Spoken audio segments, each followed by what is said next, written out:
నమస్తే. మనం ప్రతిరోజు మాట్లాడుతున్నాం మన తొలి వెలుగులో కాళేశ్వరం పైన కాగ్ రిపోర్ట్ గురించి. దాదాపు controller and auditor general CAG అన్నది ప్రతి సంవత్సరం ఈ రాష్ట్రంలో రాష్ట్ర ప్రభుత్వాలు తీసుకునే నిర్ణయాలు, ముఖ్యంగా ఈ ఫైనాన్షియల్ స్టేటస్కు సంబంధించిన విషయాల్లో ఖర్చులు, వ్యయాలు వీటికి సంబంధించిన కూలంకషమైన ఒక రిపోర్ట్ తయారు చేసి ఇస్తుంది. ప్రభుత్వం చేసిన లోపాలను ఎత్తి చూపుతూ వాస్తవాలని ప్రభుత్వం ముందు పెడుతుంది. దాన్ని గవర్నర్ అసెంబ్లీలో ప్రవేశపెడతారు, ప్రభుత్వం అసెంబ్లీలో ప్రవేశపెడుతుంది. సో అప్పుడు అది చర్చ జరిగి ప్రజలకి వాస్తవాలు వెలుగులోకి వస్తాయి. దాని ద్వారా ప్రభుత్వాలు ఇంకా ఎంత గట్టిగా పనిచేయాలి అన్న దాని విషయంలో గవర్నమెంట్స్కి ఒక క్లారిటీ ఉంటుంది. ప్రజలకు కూడా ఒక వైట్ పేపర్ లాంటిది కాగ్ రిపోర్ట్ అన్నది. కానీ మనం ప్రతి సంవత్సరం ఓవరాల్గా ఆ రాష్ట్రం యొక్క ఫైనాన్షియల్ స్టేటస్ పైన రిపోర్ట్స్ వస్తుంటాయి. కానీ కాళేశ్వరం ప్రాజెక్టు పైన, కేవలం ఒక ప్రాజెక్టు పైన కాగ్ దాదాపుగా 256 పేజీల రిపోర్ట్ను తయారు చేసింది, ఒక నివేదికనిచ్చింది. ఈ 256 పేజీల నివేదిక ఇంగ్లీష్లో ఉంది, తెలుగులో ఉంది. నేను మీకు చూపిస్తా, మీరు కూడా దాన్ని డౌన్లోడ్ చేసుకొని మీరు మీ ఫోన్లలో పెట్టుకొని చూడండి. ఎందుకంటే ఇది 1,20,000 కోట్ల రూపాయలకు సంబంధించిన ప్రాజెక్ట్, భవిష్యత్ తరాలని పూర్తిగా సర్వనాశనం చేసిన ప్రాజెక్ట్. మనకి విద్య, వైద్యము, ఉద్యోగులకు 1వ తారీఖు జీతాలు, మన పిల్లలకి మధ్యాహ్న భోజనం, ఇట్లాంటివి ఏవి మనకి రాలేదన్నా, బీసీ కార్పొరేషన్ లోన్లు, ఎస్సీ కార్పొరేషన్ లోన్లు ఏది రాలేదన్నా, డబుల్ బెడ్రూమ్ ఇండ్లు ఏవి రాలేదన్నా దానికి ప్రధానమైన కారణం ఈ కాళేశ్వరం ప్రాజెక్ట్. ఈ దుర్మార్గులు 1,000 కోట్ల రూపాయలు జేబులు వేసుకొని 1,000 కోట్ల రూపాయలు గోదావరి పాలు చేసి మనల్ని ఈ సిచ్యువేషన్లోకి తీసుకొచ్చినారు. ఇవాళ కేవలం మేడిగడ్డనే కదా అని మాట్లాడుతూ ఉన్నారు. అలా మాట్లాడే ఈ దుర్మార్గులందరినీ ఆ డ్యామ్లకు కట్టేయాలి కాగ్ రిపోర్ట్ చూసిన తర్వాత. ఇప్పుడు హరీష్ రావు స్పందించాలి, ఈ కాగ్ రిపోర్ట్ మీద ఏం మాట్లాడతాడో స్పందించాలి. ఈ కాగ్ రిపోర్ట్ కూడా తప్పేనా? గవర్నమెంట్లో ఉన్న వాళ్ళు మీ అపోజిషన్ కాబట్టి, మీ అపోనెంట్స్ కాబట్టి వాళ్ళ తప్పని అంటున్నావు కదా ఉత్తగానే. ఇప్పుడు నువ్వు చెప్తున్నావు కదా, పేపర్ పట్టుకొని చదువుతున్నావు కదా నువ్వు నీ బామ్మార్ది కలిసి, ఏమని? కాళేశ్వరం అంటే మేడిగడ్డ ఒక్కటే కాదు, 210 కిలోమీటర్లు, ఇన్ని పంప్ హౌజులు, ఇన్ని రిజర్వాయర్లను చదువుతున్నావు కదా. అన్ని పంప్ హౌజులు, అన్ని రిజర్వాయర్లు, అన్ని కిలోమీటర్ల గురించి కాగ్ చాలా స్పష్టమైన నివేదికని ప్రజల ముందు పెట్టింది. దమ్ముంటే స్పందించు, దమ్ముంటే స్పందించి ఇది తప్పు, దీన్ని నిరూపిస్తే నేను పెట్రోల్ పోసుకుంటా అని చెప్పి నువ్వు పోసుకో, మేము అగ్గిపెట్టి తీసుకొస్తాం. కేసీఆర్ మెగా అవినీతి భాగోతం, కాళేశ్వరంపై కాగ్ సంచలన రిపోర్ట్. అందుకే మనం ఈ గవర్నమెంట్ని కూడా హెచ్చరిస్తున్నాం, డిమాండ్ చేస్తున్నాం. మీరు ఇవాళ అసెంబ్లీలో పెట్టబోతున్నారనుకుంటా ఈ రిపోర్ట్, వాళ్ళ బిజినెస్ సెషన్లో ఉన్నది. సో అసెంబ్లీలో పెట్టడమే కాదు, మీరు ఇవాళ వాయిదా వేసుకుని వెళ్ళడం కాదు, ఖచ్చితంగా దీని మీద అవసరమైతే 1-2 రోజులు ఆ పైన చర్చ జరగాల్సిన అవసరం ఉన్నది. తెలంగాణ ప్రజలు డిమాండ్ చేస్తున్నారు. సో ఒక్కసారి ఈ రిపోర్ట్ మనం చూస్తే, మీరు సింపుల్గా గూగుల్లోకి వెళ్ళి కాగ్ రిపోర్ట్ ఆన్ కాళేశ్వరం అని కొట్టినా, తెలుగులో కొట్టినా మీకు ఆ లింక్ వస్తుంది. మీరు cag.gov.in కొడితే, cag.gov.in కొడితే మీకు ఆ వెబ్సైట్ వచ్చేస్తుంది. ఆ వెబ్సైట్లో మీరు తెలుగు వర్షన్ కూడా డౌన్లోడ్ చేసుకోవచ్చు. నేను మీకు తెలుగు వర్షన్కి సంబంధించినది చూపిస్తున్నా. 256 పేజీలకు సంబంధించిన నివేదిక ఇది. కాళేశ్వరం ప్రాజెక్టు పనితీరుపై భారత కంట్రోలర్ మరియు ఆడిటర్ జనరల్ నివేదిక. ఈ నివేదికలో చాలా స్పష్టమైన విషయాల్ని పొందుపరచడం జరిగింది. మనం మొత్తం చదవలేము, చాలా పెద్ద నివేదిక. పిన్ టు పిన్ వాళ్ళు చెప్తూ వచ్చారు. ఏ రకంగా కాంట్రాక్టర్లు దోసుకదిన్నారు, ఎట్లా అంచనా వ్యయాన్ని పెంచారు, ఎక్కడెక్కడి నుంచి లోన్లు తెచ్చారు, ఎంత పవర్ కన్జంప్షన్ అవుతుంది, అసలు దీన్ని భరించే సిచ్యువేషన్లో రాష్ట్రం ఉన్నదా. మనం మాట్లాడుతున్న మల్లన్న సాగర్ లాంటి ప్రాజెక్టులు భూకంప తీవ్రతని గుర్తించకుండా, ఎలాంటి అధ్యయనాలు చేయకుండా ఏ రకంగా కట్టినారు 50 టీఎంసీలు. అసలు 50 టీఎంసీల మల్లన్న సాగర్ అవసరమా? ఇవన్నీ ప్రధాన కాలువలకు పెట్టిన డబ్బులు, మరి దాంతోపాటుగా డిస్ట్రిబ్యూటరీ కాలువలకి, పొలాలకు పోయే కాలువలకి ఏమన్నా కేటాయించారా? ఇవన్నీ ఈ నివేదికలో ఉన్నాయి. ఒక్కసారి మనం ఈ నివేదికలో ఉన్న కొన్ని అంశాలు చూద్దాం. ముందు మాట దగ్గర నుంచి నేపథ్యం, సంస్థాగత నిర్మాణం, ఆడిట్ లక్ష్యాలు, ఆడిట్ పరిధి, పద్ధతి, ప్రాణహిత చేవెళ్ల సుజల స్రవంతి ప్రాజెక్టు రీడిజైనింగ్, ఎట్లా చేసి రీఇంజనీరింగ్, కాళేశ్వరం ప్రాజెక్టు కోసం ప్రణాళిక రచన, కాళేశ్వరం ప్రాజెక్టు అమలు, అమల్లో భాగంగా భూసేకరణ, పునరావాస, పునరుద్ధరణ కార్యకలాపాలు ఎంతవరకు చేశారు, అలైన్మెంట్లు, పర్యావరణ నిర్వహణ ప్రణాళిక అమలు, ప్రాజెక్టు మొత్తం స్థితి, దాని ఫలితాలు ఏంది, ఒప్పంద నిర్వహణ, లింకుల వారీగా ఖర్చుల వివరాలు ఏంటి, అంచనాల తయారీ, టెండరింగ్ ప్రక్రియ, కాంట్రాక్టర్లకు చెల్లింపుల నియంత్రణ, ప్రాణహిత ప్రాజెక్టు అండ్ దాంతోపాటు PPSS ప్రాజెక్టు రేఖాచిత్రం, DPR ప్రకారం కాళేశ్వరం ప్రాజెక్టు రేఖాచిత్రం. సో ఇట్లా అన్ని అంశాలను ఇందులో చెప్పడం జరిగింది. ఇందులో ప్రధానంగా మీడియాకు ఒక బ్రీఫ్ నోట్ని వాళ్ళు ఇచ్చారు. ఆ బ్రీఫ్ నోట్ని ఇప్పుడు ఈ వెబ్సైట్లో ఫస్ట్ 3-4 పేజెస్లో పెట్టారు. అదొకసారి నేను చదువుతాను. ముందు మాటలో, తెలంగాణ రాష్ట్రానికి సంబంధించిన ఈ నివేదికను భారత రాజ్యాంగంలోని 151వ అధికరణాన్ని అనుసరించి రాష్ట్ర శాసనసభ ముందు ఉంచడం కోసం గవర్నర్కు సమర్పించడానికి రూపొందించడమైనది. తెలంగాణలో నిర్మిస్తున్న కాళేశ్వరం ప్రాజెక్టుపై నిర్వహించిన పనితీరు, తనిఖీ ఫలితాలు ఈ నివేదికలో ఉన్నాయి. ఈ ప్రాజెక్టు పూర్వపు ఉమ్మడి ఆంధ్రప్రదేశ్ రాష్ట్రం రూపొందించిన డాక్టర్ బిఆర్ అంబేద్కర్ ప్రాణహిత చేవెళ్ల సుజల స్రవంతి ఎత్తిపోతల పథకం PPSS ప్రాజెక్టు నుంచి ఏర్పడింది. తెలంగాణ రాష్ట్రం ఏర్పడ్డ అంటే జూన్ 14 తర్వాత తెలంగాణ ప్రభుత్వం ఆ ప్రాణహిత ప్రాజెక్టును రీఇంజనీరింగ్ చేసి 2 వేరువేరు ప్రాజెక్టులు అంటే doctor BR Ambedkar Pranahita project, Kaleshwaram ప్రాజెక్టులుగా విభజించింది. ఈ ప్రాణహిత ప్రాజెక్టును కాళేశ్వరం ప్రాణహిత ప్రాజెక్టులుగా మార్పు చేయడం వల్ల జరిగిన రీఇంజనీరింగ్ ప్రక్రియ, ఈ ప్రాజెక్టుల్లో ప్రణాళిక రచన, వాటి అమలు, ఒప్పంద నిర్వహణకు సంబంధించిన అంశాలపైన ఈ నివేదిక దృష్టి సారిస్తోంది. భారత కంట్రోలర్ మరియు ఆడిటర్ జనరల్ జారీ చేసిన ఆడిటింగ్ ప్రమాణాలకు అనుగుణంగా ఈ ఆడిట్ నిర్వహించాం. ఈ తెలుగు నివేదికలో ఏమైనా సందేహాలు ఉంటే దీనికి మూలమైన ఆంగ్ల నివేదికను అధికారికంగా తీసుకోగలరు. సో ఇంగ్లీష్ వెర్షన్ కూడా ఉన్నదన్నమాట. దీంట్లో కొన్ని మెయిన్ పాయింట్స్ ఏమున్నాయి? కేంద్ర జల సంఘానికి సమర్పించిన 81,911 కోట్ల రూపాయల ప్రాజెక్టు విలువతో పోలిస్తే కాళేశ్వరం ప్రాజెక్టు ప్రస్తుత విలువ 1,47,427 కోట్లను మించిపోయే అవకాశం ఉన్నది.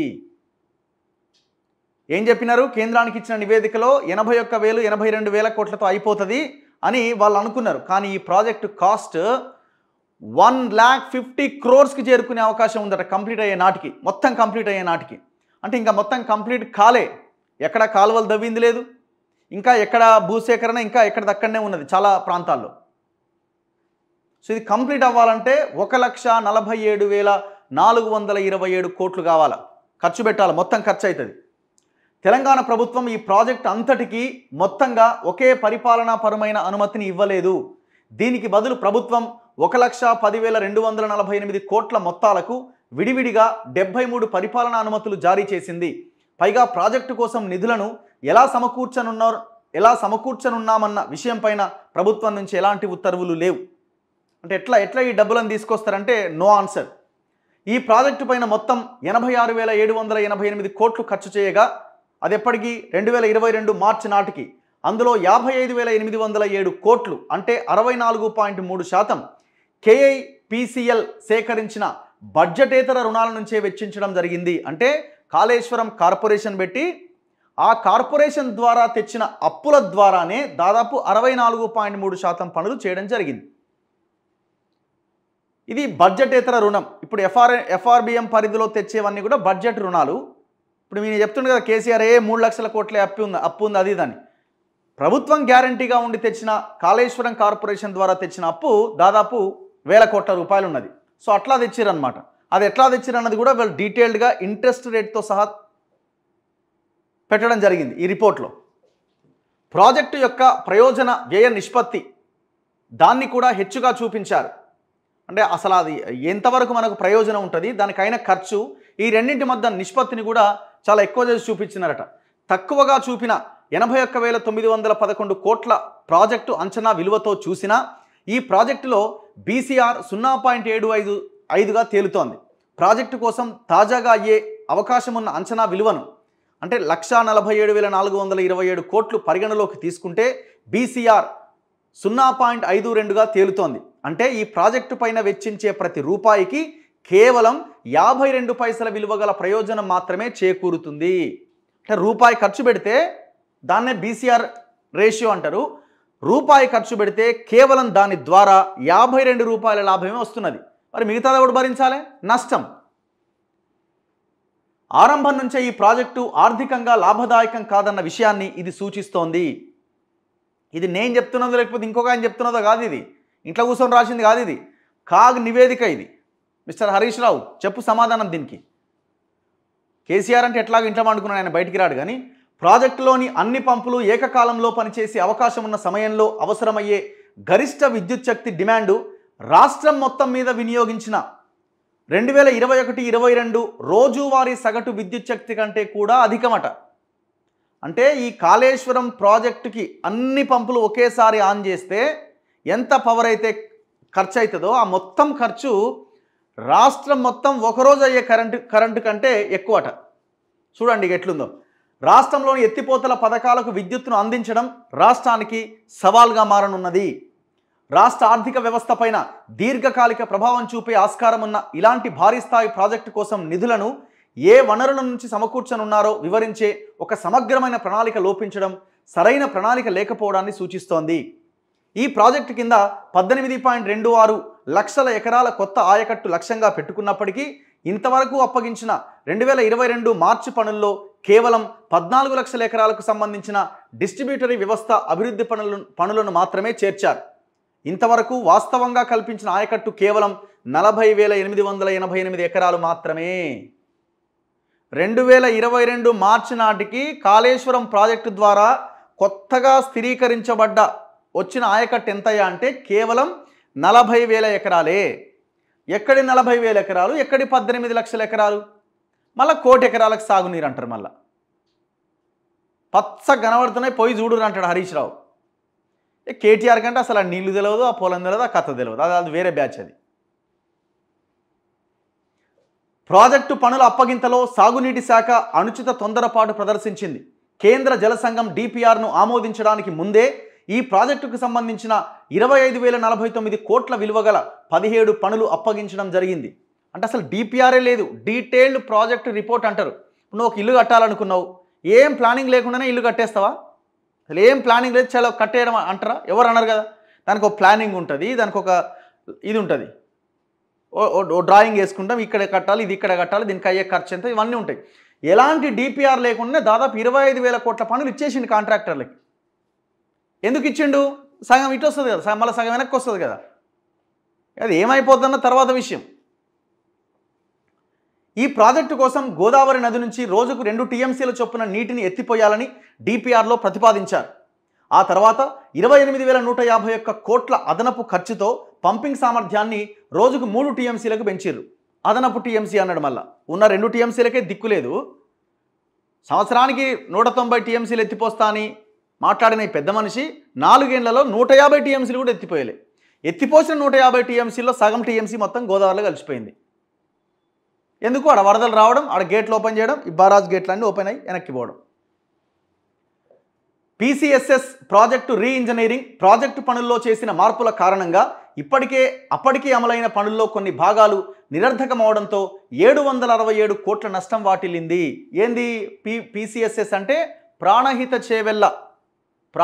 చేవెళ్ళ ప్రాజెక్ట్ ఎప్పుడైతే గత కాంగ్రెస్ గవర్నమెంట్ ప్రతిపాదించి ప్రాజెక్టుకి సంబంధించిన కాలువలు దాదాపు 70% కంప్లీట్ చేసింది. ఎక్కడికి? తుమ్మిడిహెట్టి నుంచి ఎల్లంపల్లి వరకు ఆల్మోస్ట్ 70% కాలువల పనులు అయిపోయినాయి. దానికి ఖర్చు పెట్టడం ద్వారా, ఇప్పుడు ఈయన రీడిజైనింగ్ చేయడం ద్వారా దాదాపు అక్కడ 767 కోట్ల రూపాయలు నిరర్ధకంగా అట్లా పడిపోయినాయి. 1 కాదు 2 కాదు 800 కోట్లు దగ్గర నష్టమైంది. వీడిక్కడ చేసింది లేదు, పైగా పైన దానికి నష్టం చేసిండు. మొత్తం 56 ప్రాజెక్టు పనులకు గాను 2022 మార్చి నాటికి కేవలం 12 పనులు మాత్రమే పూర్తయినాయి. 40 పనులు ఇంకా కొనసాగుతున్నాయి. 4 పనులు ఆరంభమే కాలే. డిస్ట్రిబ్యూటరీ వ్యవస్థ తదితర పనులకు కావలసిన భూములను ఇంకా పూర్తిగా గుర్తించాల్సి ఉన్నది. అసలు కాలువలే లేవండి, నీళ్ళు ఎట్టబోతాయి? చూడండి, 2022 మార్చి నాటికి జరిగిన పనులు కేవలం 12 పనులు అట. మొత్తం 22లో 40 పనులు ఇంకా అవుతున్నాయి. అప్పటికి 4 అయితే ఇంకా ఆరంభమే కాలే. పంపులు, మోటార్లు, వగైరాల సరఫరా, స్థాపన పనుల్లో కాంట్రాక్టర్లకు కనీసం 2,684 కోట్ల మేర అనుచిత లబ్ధి చేకూరి ఉండే అవకాశాన్ని తోసిపుచ్చలేం. అంటే కరప్షన్ అదనంగా జరిగింది. టెండరు ప్రక్రియ పూర్తయిన తర్వాత ఒప్పందాలలో ధరల సర్దుబాటు నిబంధనను చేర్చడం వల్ల 1342 కోట్ల మేర నివారించదగ్గ చెల్లింపులు జరిగినాయి. అంటే ఇష్టం వచ్చినట్టుగా. ఇక అసలు ఏంటిది, నేపథ్యం ఏందన్నది మనకి తెలిసిన విషయమే అందరికీ. ప్రాణహిత చేవెళ్ల ప్రాజెక్ట్ని రీడిజైనింగ్ పేరుతో దాన్ని కాళేశ్వరం ప్రాజెక్టు కింద మార్చి దాదాపు 85,000 కోట్ల ఖర్చు అయిద్దని చెప్పి అంచనా వ్యయాన్ని పెంచి ఇప్పుడు వీడి దాకా తీసుకొచ్చిండు. ప్రాణహిత చేవెళ్ల ప్రాజెక్టు యొక్క మిగిలిన లింకులను కొన్ని మార్పులతో కొత్తగా నామకరణం చేసిన కాళేశ్వరం ప్రాజెక్టు కిందకు చేర్చారు. ఈ ప్రాజెక్టు నీటి వనరును మరింత దిగువకు, అంటే ప్రాణహిత నది మధ్య గోదావరిలో కలిసే చోట ఉన్న కాళేశ్వరం గ్రామానికి 20 కిలోమీటర్ల దిగువన ఉన్న మేడిగడ్డ వద్దకు మార్చిండు. దానికి సంబంధించిన ఫుల్ డిపిఆర్లో ఏదైతే రేఖాచిత్రం ఉందో అవన్నీ పెట్టడం జరిగింది. ఒకసారి మనం కిందికి వెళ్తే పేజ్ నెంబర్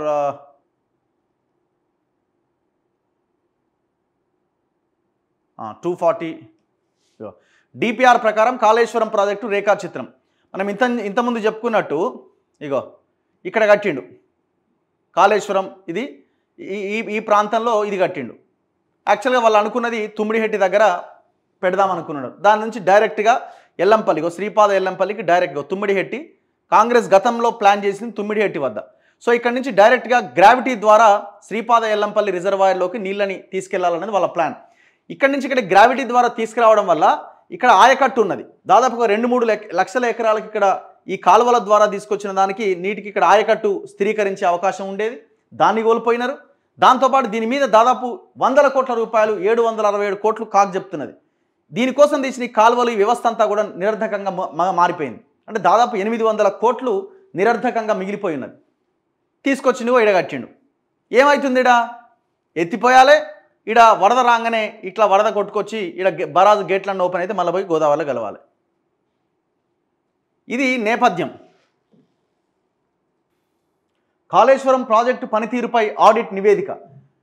PCSS అంటే ప్రాణహిత చేవెళ్ల ప్రాజెక్టులో చేసినట్లే కాళేశ్వరం ప్రాజెక్టులో కూడా పనుల అప్పగింతలో సాగునీటి శాఖ అనుచితమైన తొందరపాటును ప్రదర్శించింది. 2018 జూన్లో కేంద్ర జల సంఘం DPRను ఆమోదించడానికి ముందే సాగునీటి శాఖ ఈ ప్రాజెక్టుకు సంబంధించి 25,049 కోట్ల విలువ గల 17 పనులను అప్పగించేసింది. అంటే కాంట్రాక్టర్కి ముందే అప్పగించేసినారు, DPR లేకముందే, ఆమోదించడానికి ముందే. DPR ఆమోదం పొందిన తర్వాత కూడా ప్రాజెక్టు పనుల్లో మార్పులు చేశారు. కేంద్ర జల సంఘానికి సమర్పించిన DPRలో ఈ ప్రాజెక్టు కోసం గోదావరి నది నుంచి రోజుకు 2 TMCల చొప్పున నీటిని ఎత్తిపోయాలని ప్రతిపాదించారు. ఆ తర్వాత అవసరం లేకపోయినా పంపింగ్ సామర్థ్యాన్ని రోజుకు 3 TMCలకు పెంచారు. దీనివల్ల 28,151 కోట్ల అదనపు ఖర్చు అవుతుంది. అంచనాలను పాత ధరలలో తయారు చేయడం, ధరల పెరుగుదలకు సంబంధించిన మొత్తాలను చేర్చకపోవడం వల్ల DPRలో ప్రాజెక్టు విలువను తక్కువ చేసి చూపించారు. దీంతో పాటు ప్రాజెక్టు పనుల్లో చేసిన తదుపరి మార్పుల కారణంగా మొత్తం పనుల విలువ 63,352 కోట్ల నుంచి ప్రస్తుతానికి 1,02,267 కోట్లకు పెరిగింది. ఇంకా అప్పగించాల్సిన పనులు, మిగిలిపోయిన భూసేకరణ, పునరావాసం, నిర్మాణ సమయంలో చెల్లించాల్సిన వడ్డీ మొదలైన వాటిని పరిగణలోకి తీసుకుంటే కేంద్ర జల సంఘానికి సమర్పించిన 81,911 కోట్ల ప్రాజెక్టు విలువతో పోలిస్తే ప్రస్తుత ప్రాజెక్టు విలువ మొత్తం కంప్లీట్ చేస్తే 1,47,427 కోట్లను మించిపోయే అవకాశం ఉన్నది. సాగునీటిపైన అయ్యే మూలధన వ్యయం ఒక్కో ఎకరానికి 6,42,000గా తేలుతోంది. అర్థమైందా? సాగునీటి పైన అయ్యే మూలధన వ్యయం ఒక్కో ఎకరాకి 6,42,000. ఈయన ఎంత చెప్తున్నాడు లెక్క? 18 లక్షల సంథింగ్, అటు ఇటుగా 19 లక్షల ఎకరాలకు చెప్తున్నాడు. ఈ 1,47,427 కోట్ల రూపాయలని అన్ని ఎకరాలు కనుక తీసుకుంటే ఒక్కో ఎకరానికి ఎంత ఖర్చు అవుతుంది? 6,42,000 రూపాయలు అవుతుంది. హరి నువ్వు ఆ రైతులకి ప్రశాంతంగా డబ్బులు వాళ్ళ చేతిలో పెట్టినా వాళ్ళు హ్యాపీగా ఉంటారేమో. నగదు బదిలీ కింద నువ్వు చేయాల్సిన పని. ప్రాజెక్టు నుంచి ఒనగూరే ప్రయోజనాల విలువను ఎక్కువగా చూపడం, వార్షిక వ్యయాలను తక్కువగా చూపడం ద్వారా ప్రాజెక్టు యొక్క ప్రయోజన వ్యయ నిష్పత్తి BCRని హెచ్చుగా చూపించారట. 1 TMC నీటితో 17,668 ఎకరాల ఆయకట్టుకు సాగునీరు అందించొచ్చన్న భావనతో వ్యవసాయ ప్రయోజనాలను లెక్కించడం జరిగింది. అయితే రాష్ట్రంలోని ఇతర ప్రాజెక్టుల గణాంకాల ప్రకారం 1 టీఎంసీ నీరు సగటున 10,000 ఎకరాలకు మాత్రమే సరిపోతుంది. 1 టీఎంసీ ఈక్వల్ టు 10,000 ఎకర్స్. ఆ విధంగా ఈ ప్రాజెక్టు కింద సాగునీటికి కేటాయించిన 169 టీఎంసీల నీరు వానాకాలం పంటకు సరిపోకపోవచ్చు. యాసంగిలో సాగునీరు అందించడానికి నీరు మిగలకపోయే ప్రమాదం ఎంతైనా ఉన్నది. మత్స్య సంపద, పరిశ్రమలకు నీటి సరఫరాల నుంచి వచ్చే ఆదాయాలను కూడా ఎక్కువగా చూపించారు. ఎత్తిపోతల పథకాలకు వర్తించే విద్యుత్ ఛార్జీల ధర ఒక్కో యూనిట్ ₹6.40 ఉంటే విద్యుత్ ఛార్జీల పైన పునరావృత వార్షిక వ్యయాన్ని యూనిట్కు ₹3 చొప్పున తక్కువ రేటుతో అంచనా వేశారు. ఇట్లా ప్రతి దాంట్లో తక్కువ చూపించి గింతే అవుతుంది అని చూపించి ఈ ప్రాజెక్టును కట్టడం మొదలుపెట్టిండు. కాళేశ్వరం ప్రాజెక్టు కింద ఉన్న లిఫ్టులకు 8,459 మెగావాట్ల విద్యుత్ అవసరం. ఇది రాష్ట్రంలో ప్రస్తుతం ఉన్న మొత్తం స్థాపిత సామర్థ్యంలో 46.82%. అంటే రాష్ట్రంలో మొత్తం ఉత్పత్తి అయ్యే టోటల్ సామర్థ్యంలో 46% విద్యుత్తు కేవలం కాళేశ్వరం ప్రాజెక్టుకే పోతుంది. ప్రాజెక్టు పూర్తయిన తర్వాత ప్రతి ఏటా మొత్తం 14,344 మిలియన్ యూనిట్ల విద్యుత్ శక్తి అవసరమవుతుంది. పంపింగ్ సీజన్లో అన్ని పంపులు ఏకకాలంలో పనిచేసే అవకాశం ఉన్నప్పుడు గరిష్ట విద్యుత్ శక్తి డిమాండ్ రోజుకు 203 మిలియన్ యూనిట్లుగా తేలుతోంది. ఇది 2021-22లో రాష్ట్రం మొత్తం మీద వినియోగించిన రోజువారీ సగటు విద్యుత్ శక్తి కంటే అధికం. చూడండి ఒక్కసారి, అంటే డైలీ టోటల్ స్టేట్ అంతా వినియోగించే పవర్ కంటే కూడా అధికమట.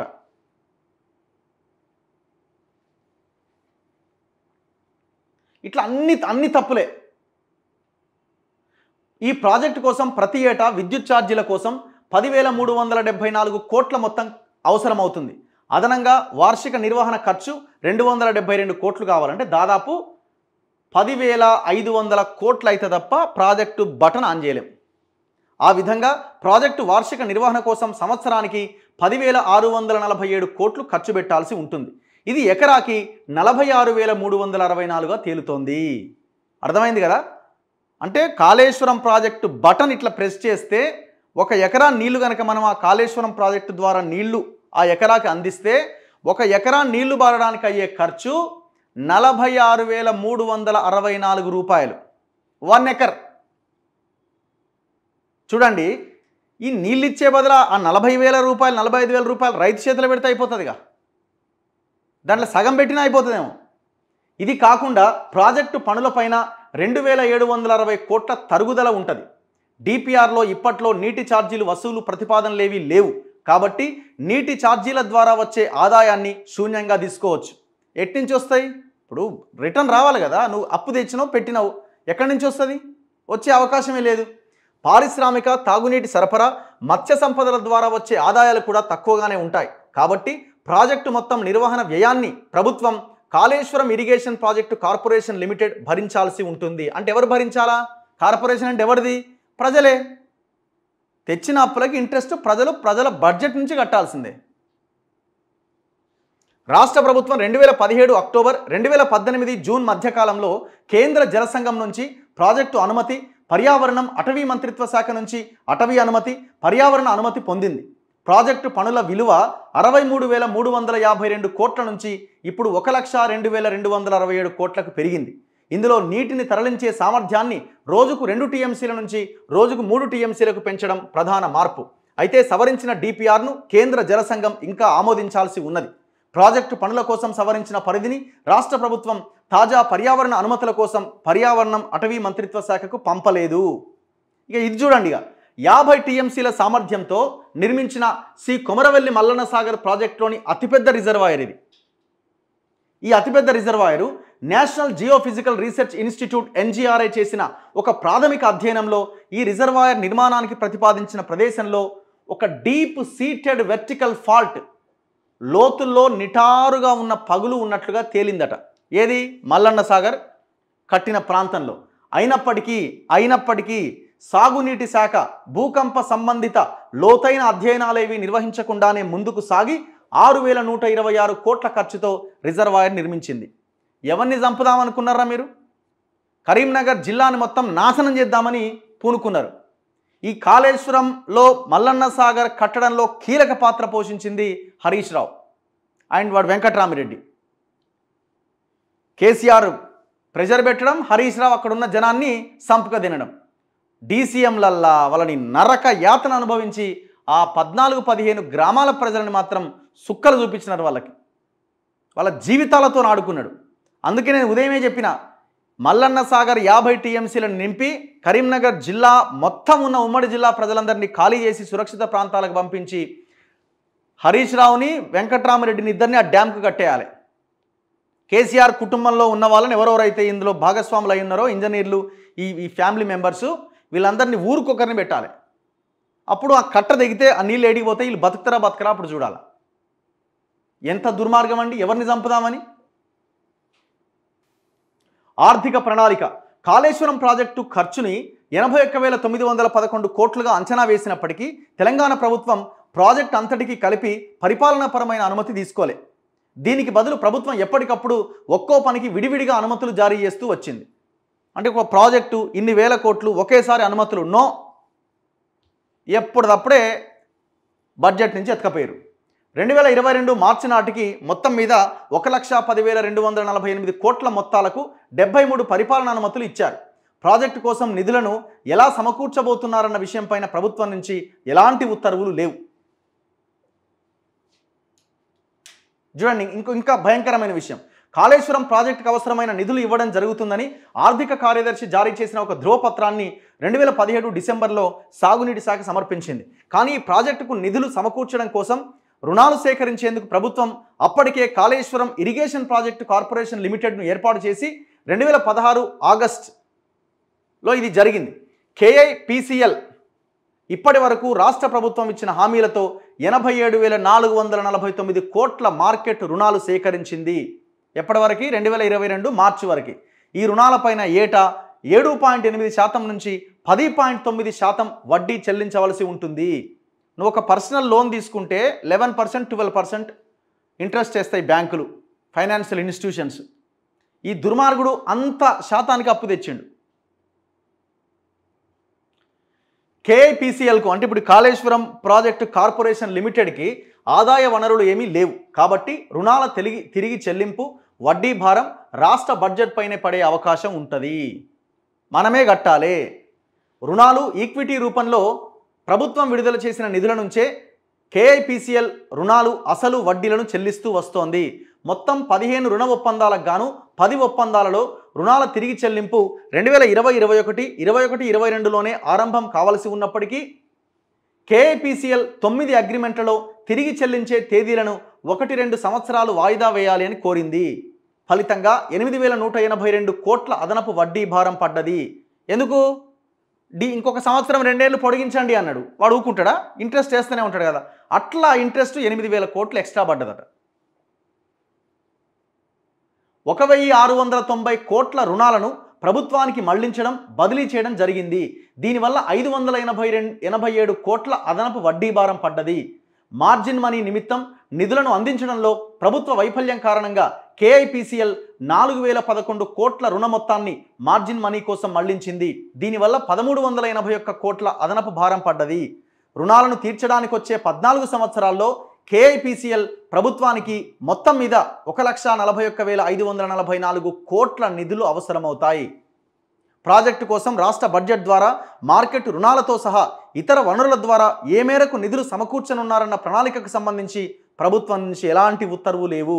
రాష్ట్ర ఆర్థిక వ్యవస్థ పైన దీర్ఘకాలిక ప్రభావం చూపే ఆస్కారం ఉన్న ఇలాంటి భారీ స్థాయి ప్రాజెక్టు కోసం ఏ వనరుల నుంచి నిధులను సమకూర్చబోతున్నారో వివరించే ఒక సమగ్ర ప్రణాళిక లోపించడం అనేది సరైన ప్రణాళిక లేకపోవడాన్ని సూచిస్తోంది. దేనికి గట్టేయాల? ఇట్లాంటిది కనుక సౌదీలోనో ఎక్కడైనా చేస్తే బహిరంగంగా ఉరిదీష్టోళ్ళు జనమందరి మధ్యలో బహిరంగంగా ఉరిదీష్టోళ్ళు.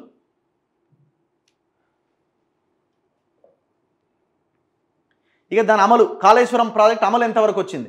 కాళేశ్వరం ప్రాజెక్టును 7 లింకులుగా విభజించారు. ప్రాజెక్టు పనులను 56 కాంట్రాక్టుల కింద అప్పగించారు. పనుల పురోగతి మందకొడిగానే ఉన్నది. మొత్తం 56 పనుల్లో 2022 మార్చి నాటికి కేవలం 12 పనులు మాత్రమే కంప్లీట్ అయినాయి. ఎన్నిట్లో? 56లో. 40 పనులు ఇంకా కొనసాగుతున్నాయి. వీటిలో పురోగతి 3% నుంచి 99% ఉన్నది.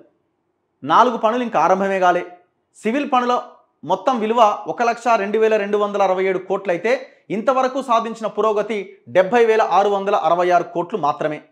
పనులు పూర్తి చేయడంలో జాప్యానికి ప్రధానంగా కాలువల పరిధిలో సవరణలు, ఇట్లా చాలా రకాల భూసేకరణ ఇట్లాంటి కారణాలు ఉన్నాయి. ప్రాజెక్టు కోసం మొత్తం 98,110 ఎకరాల భూమిని సేకరించాల్సి ఉండగా 2022 మార్చి నాటికి 63,972 ఎకరాలు మాత్రమే సేకరించారు. అంటే దాదాపు 1,00,000 ఎకరాలు సేకరించాల్సిన దగ్గర 60,000 ఎకరాలు సేకరించారు.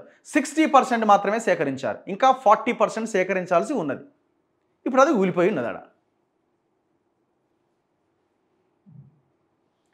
ఈ ప్రాజెక్టు కింద 7 కొత్త రిజర్వాయర్లు ముంపునకు కారణమవుతున్నాయి.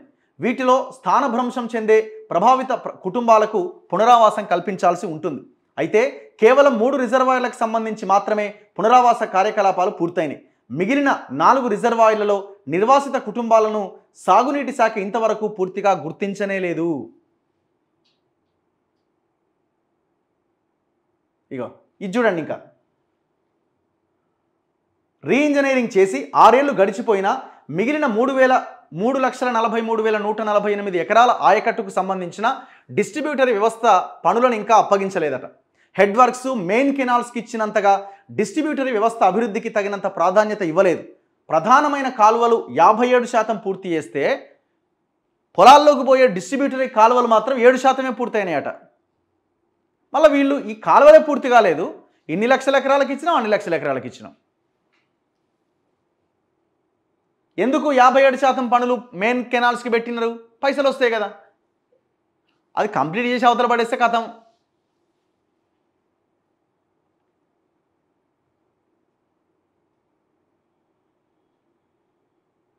సో ఇట్లా వీళ్ళు చాలా క్లియర్గా ఈ దీంట్లో చెప్పడం జరిగింది. నేను కొన్ని పేజెస్ చూస్తా. పేజ్ నెంబర్ 60లో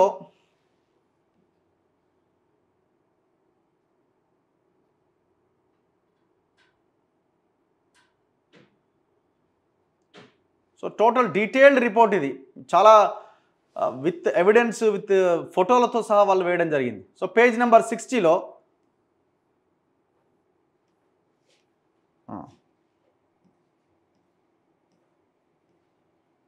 సో ఇంతకుముందు చెప్పినట్టు డిపిఆర్ ఆమోదానికి ముందే ప్రాజెక్టులు అప్పగించినారు. పనుల పరిధిలో తదనంతర భారీ మార్పులు. అంటే అసలు డిపిఆర్ లేకుండానే పనులు కాంట్రాక్టర్లకు అప్పగించేసినారు.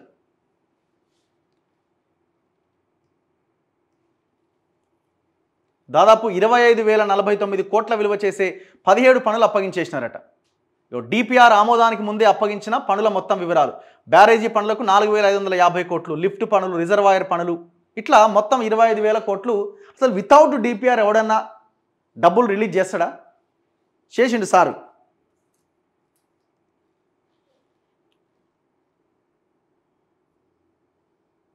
ఇగో ఇది చూడండి ఒక్కసారి. మీరు చాలా వరకు ఇప్పుడు హరీష్ రావు ఏమంటున్నాడు? ఓన్లీ మేడిగడ్డే పోయింది, మోడిగడ్డ నన్ను ముఖ్యమంత్రిని చేరి నేను ఇప్పుడే చేసి పెడతా అంటున్నాడు కదా. చూడండి, అన్నారం బ్యారేజీ దిగువ భాగంలో దెబ్బతిన్న సిమెంట్, కాంక్రీట్ బ్లాక్లు యాప్రాన్. ఇగో చూడండి, మొత్తం ఏడికాడికి కొట్టుకపోతున్నది. ఇది మొత్తం ఏడికాడికి కొట్టుకపోతున్నది. ఇది ఎక్కడ? ఇది అన్నారం బ్యారేజ్. ఇది అయిపోయింది. మళ్ళీ దీనికి బొంగలు ఏర్పడ్డాయి ఇప్పుడు తాజాగా, రీసెంట్గా. ఇది ఎప్పుడు? జనవరి 25, 2022 సంవత్సరంలోనే ఉమ్మడి స్థల సందర్శన సమయంలో ఆడిట్ తీసిన చిత్రం. కాగ్ వాళ్ళు ఇంజనీర్ సెల్ తీసిన ఫోటో ఇది. దాని తర్వాత సుందిల్ల చూడండి. సుందిల్ల బ్యారేజీ దిగువ భాగంలో దెబ్బతిన్న సిమెంట్, కాంక్రీట్ బ్లాక్స్ యాప్రాన్. ఇది కూడా మొత్తం తుక్కు అయిపోయింది చూడండి. ఇది ప్రాజెక్టా? ఇది బరాజా? ఇది ఒక్కదానికైతే ఒకటే కదా. అసలు ఈ మేడిగడ్డనేవి ఏడికాడికి మొత్తం పగుళ్ళు వచ్చేసినాయి. ఇదేమో మొత్తం పగుళ్ళు వచ్చినాయి, కుంగిపోయింది, ఇది కథం అయిపోయింది. ఇప్పుడు నెక్స్ట్ అవి రెడీగా ఉన్నాయి. మమ్మల్ని ముఖ్యమంత్రి ఏరి నేను కుసోని చేస్తాడట ఆయన. మిమ్మల్ని దానికి గట్టేయాలి మిమ్మల్ని. పియర్ సంఖ్య 20లో పగుళ్ళు, 20 వద్ద deck slab deflection. Medigadda barrage 2023 అక్టోబర్లో మేడిగడ్డ బ్యారేజీలో పియర్లు మునిగిపోవడానికి గల కారణాలు పరిశీలించేందుకు కమిటీ తీసిన చిత్రం. ఎంత ఎంత భయంకరమైన విషయం చూడండి ఇది.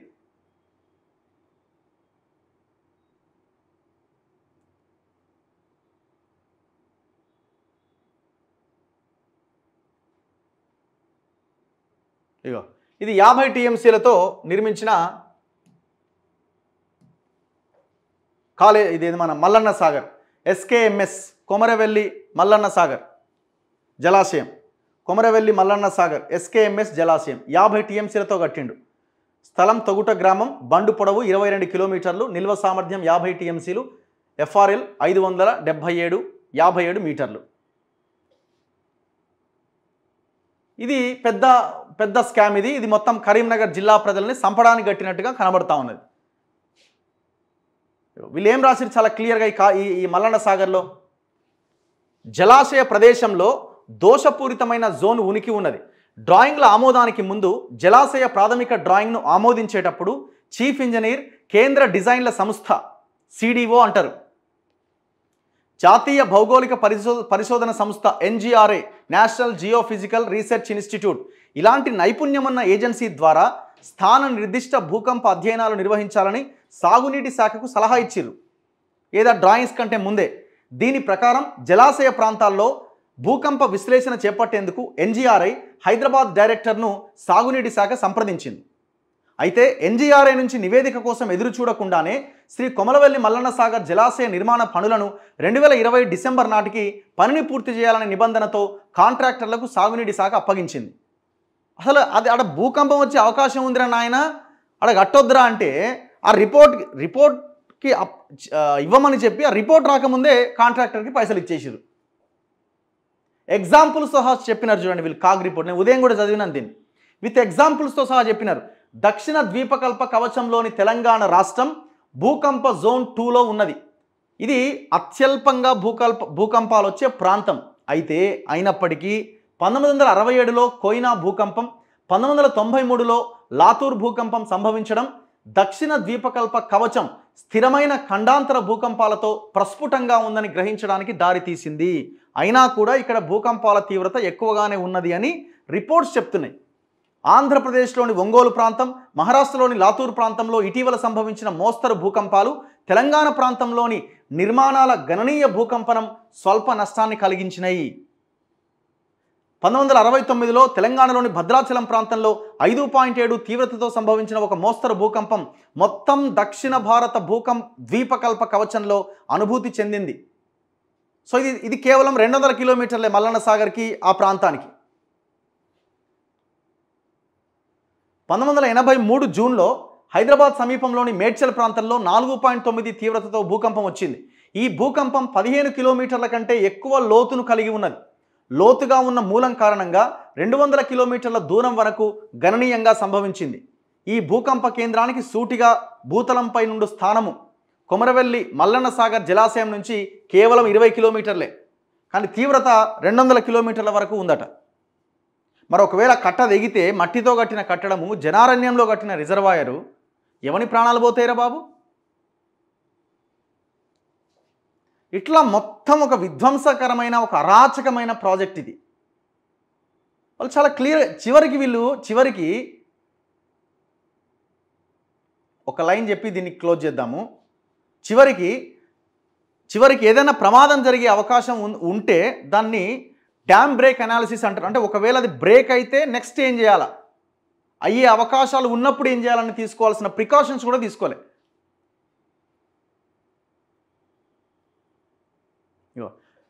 ఆనకట్ట విచ్ఛిన్నమయ్యే ప్రాంతంలో సాధ్యమయ్యే ప్రభావం, మునిగిపోయే అవకాశం ఉన్న ప్రాంతాల అంచనాలు ఉన్నాయి. వివిధ అత్యవసర పరిస్థితుల కోసం అత్యవసర కార్యాచరణ ప్రణాళిక తయారీకి సంబంధించిన మార్గదర్శకాలు కూడా నివేదికలో ఉన్నాయి. సాగునీటి శాఖ 2022-21 ఆగస్టు సెప్టెంబర్లో కొమరవెల్లి మల్లన్న సాగర్ జలాశయాన్ని నింపడం ప్రారంభించినప్పటికీ ఇది ఇప్పటి వరకు ఈఏపీని సిద్ధం చేయలే. అంటే ఎమర్జెన్సీ యాక్షన్ ప్లాన్ ఇంతవరకు అసలు లేనే లేదు. ఒకవేళ 50 టీఎంసీలు నింపితే ఇది కనుక కొట్టకపోతే పరిస్థితి ఏంటి అన్న దాని మీద ఒక ప్రణాళిక లేదు, ఒక పాడు లేదు, ఒక ఎమర్జెన్సీ యాక్షన్ ప్లాన్ కూడా లేదు. చూడండి, ఈ ఈఏపీని అంటే ఎమర్జెన్సీ యాక్షన్ ప్లాన్ తయారు చేయకపోవడం వల్ల ఏం జరుగుతుంది? ఆనకట్ట తెగిపోయిన సందర్భంలో ఆలస్యమైన ప్రతిస్పందన కారణంగా జలాశయం సమీపంలోని ప్రజల ప్రాణాలకు మరియు ఆస్తులకు ప్రమాదాన్ని పెంచుతుంది. ఈ 50 టీఎంసీల మల్లన్న సాగర్ కనుక కట్టదెగితే మొత్తం గోదావరి నది అప్పర్ మానేరు ఇటువైపు నుంచి నీళ్ళంతా ఈ కుడలేరు వాగు వెంట ప్రయాణం చేసి కరీంనగర్ జిల్లాని ముంచెత్తుతుంది. జిల్లా కనబడదు ఇక మీకు. కొన్ని లక్షల మంది ప్రాణాలు గాల్లో కలిసిపోతాయి. అందుకే నేను అనేది ఏంటంటే ఆ కరీంనగర్ జిల్లా ప్రజలందరినీ సురక్షిత ప్రాంతాలకు తరలించి హరీష్ రావుని డ్యామ్ మీద కట్టేయాలి, వెంకటరామరెడ్డిని డ్యామ్ మీద కట్టేయాలి. కేసీఆర్ కుటుంబంలో ఇన్వాల్వ్ అయిన కేసీఆర్, కేటీఆర్, కవిత వీళ్ళంతా ఉన్నారు కదా ఈ కాళేశ్వరం ప్రాజెక్టులో బాగా తిన్నోళ్ళు, వీళ్ళందరినీ మెగా కృష్ణారెడ్డినేమో డ్యామ్కి ఫస్ట్ ఎక్కడైతే కట్ట దిగుతుందో అక్కడ కట్టేయాలి. కట్ట దిగే అవకాశం ఉన్న దగ్గర కట్టేయాలి.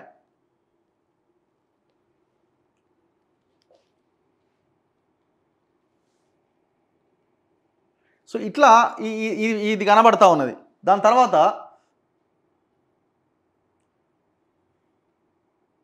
కొండపోచమ్మ సాగర్, ఇదేమో మొత్తం ఎవరి కోసం, ఈయన ఫామ్ హౌస్ కోసం కట్టుకున్నాడు. దీన్ని చక్కగా లైన్ అంతా ఫామ్ హౌస్లకే పోతుంది.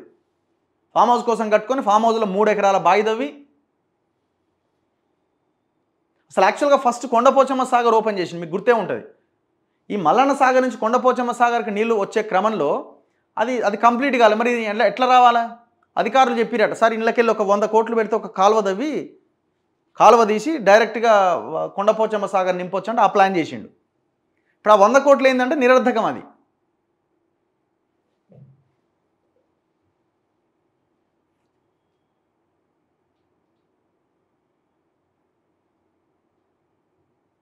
ఇట్లా ప్రతి పాయింట్ పిన్ టు పిన్ వీళ్ళు ఇందులో ప్రధానంగా పేర్కొనడం జరిగింది.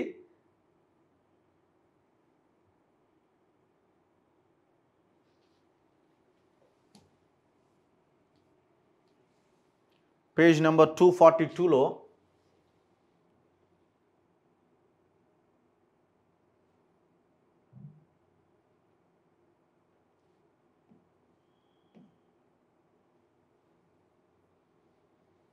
ఒక్కసారి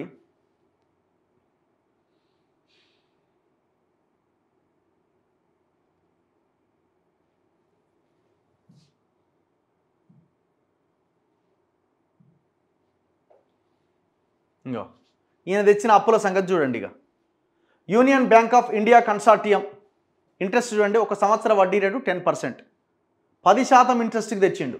Punjab national bank consortium 9.20%, bank of Baroda consortium 9.10%, PFC అంటే పవర్ ఫైనాన్స్ కార్పొరేషన్, ఇది కేంద్ర ప్రభుత్వ సంస్థ, వీళ్ళు 9.10%కి ఇచ్చారు. 9.20%. పిఎఫ్సి ప్యాకేజ్ 21A, ఇది కూడా ఆల్మోస్ట్ 9.45%. పిఎఫ్సి లింక్ 1కి ఇచ్చిరు వీళ్ళు పవర్ ఫైనాన్స్ కార్పొరేషన్ 10.41%కి ఇచ్చిరు. ఇగో 10.41%. ఆర్ఈసి రూరల్ ఎలక్ట్రిఫికేషన్ కార్పొరేషన్ అనుకుంటాను, ఇది లింక్ 1కి ఇచ్చిన అప్పుకి ఇంట్రెస్ట్ 10.90%. ఆర్ఈసి 10.90. నాబార్డ్ ఇచ్చింది లోను అప్పు 9.75%. పిఎఫ్సి అనుబంధ పనుల కోసం ఇచ్చింది 10.90%. REC, NABARD, PFC. ఇందులో పిఎఫ్సి అండ్ ఆర్ఈసి ఇవన్నీ కూడా కేంద్ర ప్రభుత్వ సంస్థలు. అందరినీ మేనేజ్ చేసిందండి. అసలు ఎవరిని మేనేజ్ చేయాలో చెప్పండి. వ్యాప్స్కోప్ దగ్గర నుంచి టోటల్ కేంద్ర ప్రభుత్వంలో ఉన్న ఫైనాన్షియల్ ఇన్స్టిట్యూషన్స్ అన్ని వ్యవస్థలను మేనేజ్ చేసిండు.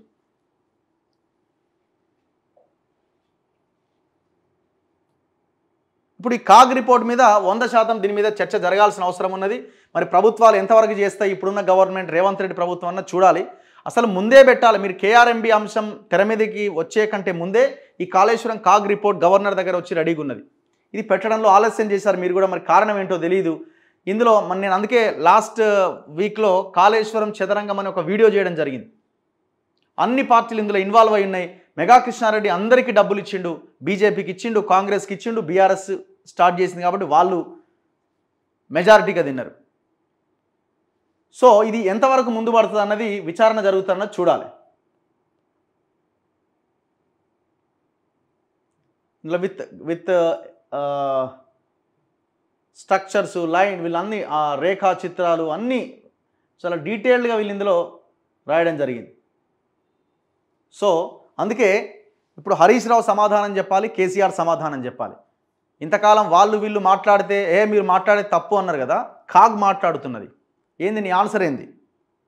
నీ ఆన్సర్ ఏంది? నువ్వేం సమాధానం చెప్తావు దీనికి? సో తెలంగాణ ప్రజలారా దయచేసి ఆలోచించండి. దుర్మార్గులు ఇంత దారుణమైన అవినీతికి పాల్పడ్డారు. వీళ్ళు ఉండాల్సింది ప్రజల మధ్యన కాదు, వీళ్ళు ఉండాల్సింది సత్యదాకా జైల్లో. చూస్తూనే ఉండండి మన తొలి వెలుగు.